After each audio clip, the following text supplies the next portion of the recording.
Assalamualaikum warahmatullahi wabarakatuh.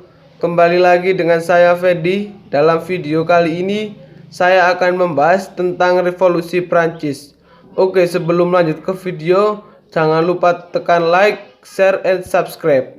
Oke, langsung saja ke videonya.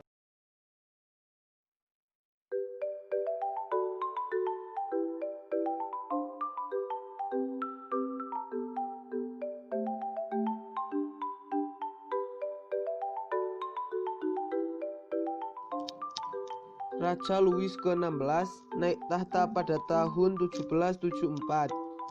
Di tengah kekacauan ekonomi Prancis, dalam kondisi itu, Louis masih melanjutkan dukungannya terhadap perang kemerdekaan Amerika melawan Inggris.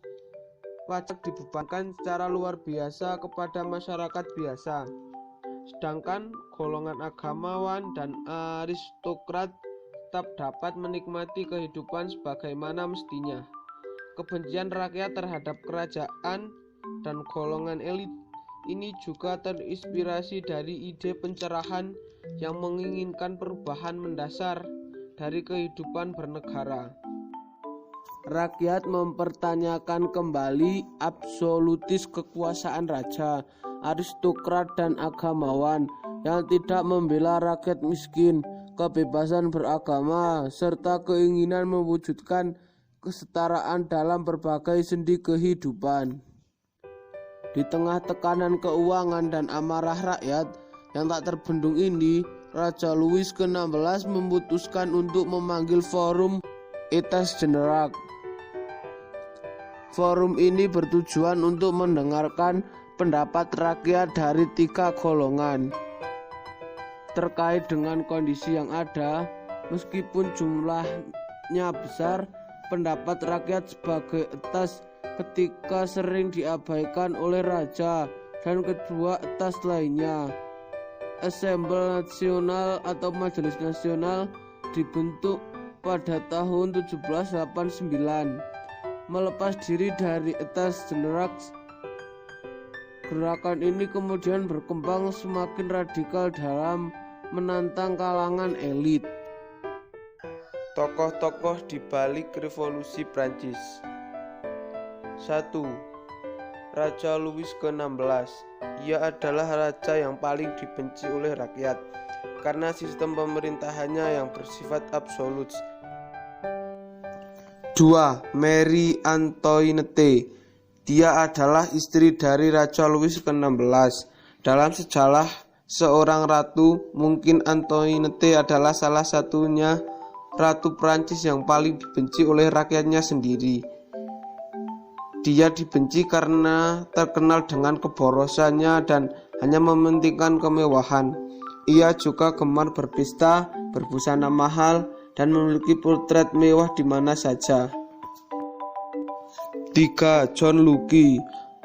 John Locke mungkin bisa dikatakan sebagai salah satu tokoh sentral dengan pemikiran dan ide-idenya yang dapat menginspirasi rakyat Prancis saat itu. Meski ia tak terlibat langsung, historikus dalam lamanya menulis bahwa pemikiran John Locke mempengaruhi kuatnya semangat rakyat dalam meruntuhkan dominasi raja pada saat revolusi Prancis. 4. Montesquieu. Nama aslinya adalah Carles Louis de Soucandat, Baron de la Table et de Montesquieu. Ajaran dan pemikirannya yang paling terkenal, apalagi kalau bukan Trias Politica, yakni permisah kekuasaan pemerintah menjadi 3 bagian penting, terdiri dari eksekutif, legislatif, dan yudikatif. 5. Napoleon Bonaparte. Napoleon Bonaparte adalah salah satu tokoh terbesar yang berpengaruh dalam revolusi Prancis. Bahkan namanya masih sangat terkenal hingga kini. Ia menjadi seorang pemimpin militer dan politik negara Prancis pada saat perang revolusioner. Pada masa kejayaannya, ia berhasil melebarkan kekuasaannya di banyak negara Eropa, terutama di Eropa Barat. Karir militernya sangat cemerlang pada era reformasi Prancis, yang menjadikan ia salah satu pemimpin yang paling disegani di daratan Eropa.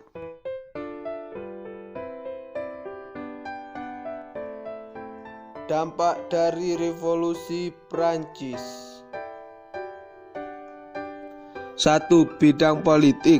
Dampak utama yang ditimbulkan Revolusi Prancis terhadap sistem politik jelas berupa kekuasaan absolut yang sangat dicam oleh rakyat. Lebih dari itu, paham liberal yang muncul dengan adanya Revolusi Prancis sangat pesat menyebar hingga ke penjuru dunia, seperti Spanyol, Jerman, Rusia, Australia, dan Italia.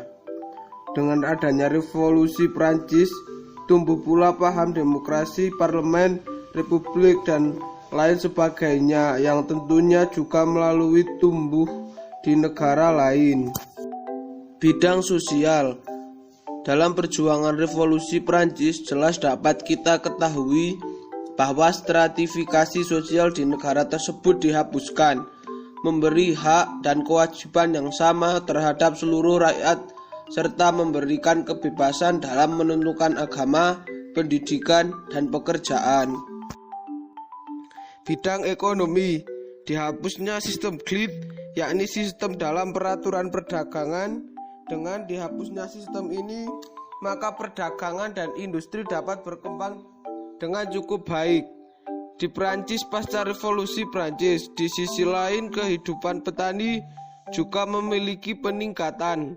Hal ini tidak lain karena dihapusnya pajak feudal, dan selain sebagai penggarap tanah, petani juga diberi hak untuk memiliki tanah.